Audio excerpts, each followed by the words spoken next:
वचन।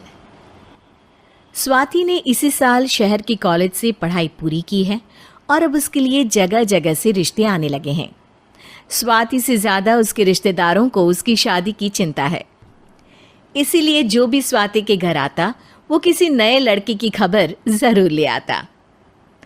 अरे दीदी, ये फोटो देख के बताओ कैसा है। राहुल नाम है लड़के का, मेरी सहेली की बहन का बेटा है। अपनी स्वाति के साथ एकदम प्यारी जोड़ी लगेगी इसकी।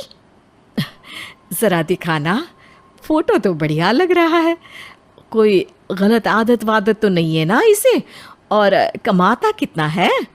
अरे कोई गलत आदत नहीं है दीदी, आप कहो तो एक मीटिंग करवा देती हूँ, फिर सब कुछ फाइनल कर लेना। हाँ हाँ, ये सही कह रही हो तुम। संडे को स्वाति के पापा भी घर पे ही रहेंगे। बुआ फिर वहाँ से चली जाती है और रात को स्वाति की माँ उससे कहती है, स्वाति बेटा, आज कमला बुआ ने एक लड़के की फ़ोटो दिखाई है। संडे को वो लोग मिलने आ रहे हैं, तैयार हो ना तुम बेटा? अरे मम्मी, आप कहाँ कमला बुआ के चक्कर में आ जाती हो? अभी इतनी जल्दी कोई शादी वादी नहीं करनी है मुझे। अरे बेटा, अच्छा लड़का है, बुआ जानती है उसे अच्छे से।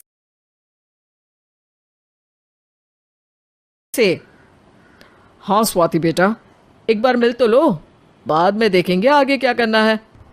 वैसे तो कमला रिश्ता लाई है तो मना करने का तो कोई सवाल ही नहीं उठता। संडे की सुबह होती है और कमला बुआ राहुल और उसके मम्मी पापा को लेकर स्वाति के घर आती है। अरे आइए आइए भाभी, इसे अपना ही घर समझिए। इनसे मिलिए, ये मेरे भैया और ये मेरी भाभी हैं। नमस्ते भाभी जी, ये है हमारा लड़का राहुल, सरकारी नौकरी की तैयारी कर रहा है ये। वैसे आपकी बेटी कहाँ है? अरे स्वाति बेटा, बाहर आ जाओ। वैसे कितनी पढ़ाई की है स्वाति ने? जी, पोस्ट ग्रेजुएट है हमारी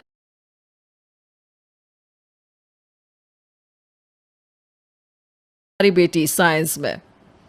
ये सब तो ठीक है, पर घर संभालना जानती है या नहीं? हमें कौन सी इससे नौकरी करवानी है, नौकरी तो मेरा बेटा करेगा ही। पर मैंने इतनी पढ़ाई की है और आप चाहती हैं कि मैं घर पर ही बैठी रहूं? अरे स्वाति बेटा, ये बड़ों की बात में तुम कहाँ बोल पड़ी? हम सब देख लेंगे क्या करना है क्या नहीं। हम तो इसी बात पर विश्वास करते हैं कि घर के लड़कियां घर में ही रहे तो ज़्यादा अच्छा रहता है। वरना भाई साहब, आप तो आजकल के हाल जानते ही हैं, कितनी घटनाएं होने लगी हैं औरतों के खिलाफ।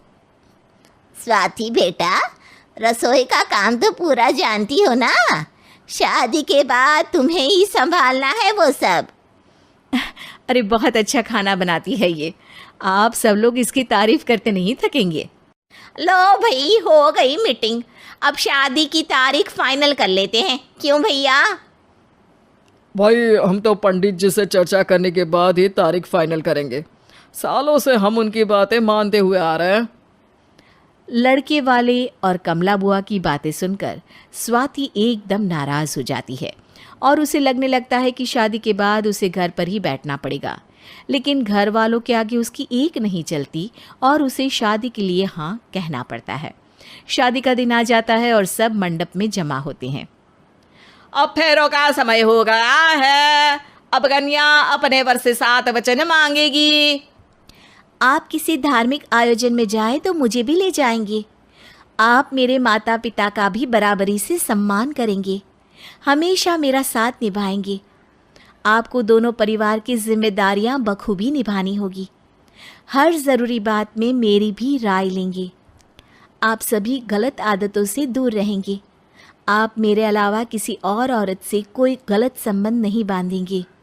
ये 7 वचन पूरे हुए, वर क्या तुम्हें ये सारे वचन मंजूर है? जी हाँ पंडित जी, मैं सारे वचन अच्छी तरीके से निभाऊंगा। अरे वाह वाह, बढ़िया तरीके से सब काम संपन्न हो गया। तो इसी के साथ विवाह संपन्न हुआ और आज से ये दोनों पति पत्नी हुए। 1 मिनट पंडित जी, अभी एक वचन लेना बाकी है। अब कौन सा वचन है बेटा? मैं अब हमेशा के लिए किसी दूसरे घर में जाने वाली हूँ, तो पति के अलावा मैं अपने सास ससुर से भी एक वचन लेना चाहूँगी। अब कहो बेटी। मैं ये चाहती हूँ कि मुझ पर किसी बात की कोई पाबंदी नहीं लगाई जाएगी। मुझे सब कुछ करने की आज़ादी होगी और मैं भी विश्वास दिलाती हूँ कि मैं एक अच्छी बहू बन के दिखाऊंगी।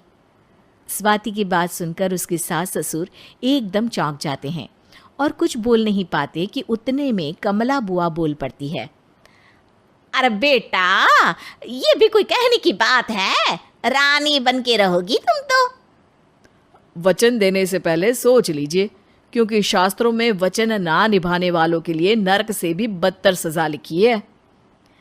स्वाति की चालाकी से वहाँ मौजूद सब लोग प्रभावित हो जाते हैं और लोगों में बदनामी ना हो जाए, इस कारण स्वाति के सास ससुर को उसे वचन देना पड़ता है।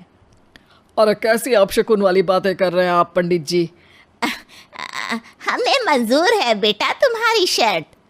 स्वाति अपनी समझदारी से अपनी बात अपने ससुराल वालों से मनवा लेती है और खुशी खुशी राहुल से शादी कर लेती है। अब से हर शादी में मैं खुद 8 वचन दिलवाऊंगा। ओम मंगलम मंगलम मंगलम।